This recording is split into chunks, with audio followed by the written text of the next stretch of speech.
Fermerët e Dibrës vijojnë të jenë skeptik sa i përket të ardhmës së buqësisë. Problemi kryesor mbetet mosmbështetja në rastet e dëmtimit që u bëhet të mbjellave qoftë në frutikulturë, qoftë në kultura të tjera. Fermeri Zeinul Amani nga Melani i Dibrës thotë se prej 30 vitesh merret me buqësi e ndonë se është me profesion agronom, nuk ka mundur të marrë rezultatet e dëshiruara si pasojë e mungesës së mbështetjes së mirëfillt nga ana e institucioneve shtetërore.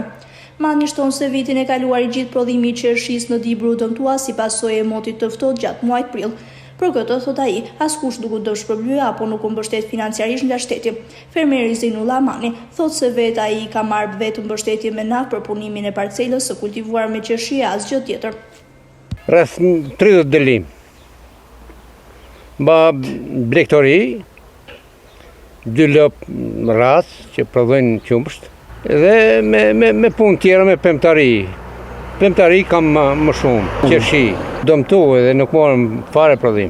Probleme nga më të ndryshme. Ne punojmë për llogari të asaj që fitimet janë gati të pa përfillshme. Po 0-0 vetëm se sa mundemi e punsohemi. Kërkojmë edhe shteti, sa ti kërkoj shtetit, shteti është bërë për vete në halë pa ditë. Po vetëm me këtë skemën e naftës edhe tjetër jo. Vallai aty vlen për dëshiru puna se bëjmë mundin, i përkasim edhe efekt nuk bëjmë. Leqet janë pak ndalluara.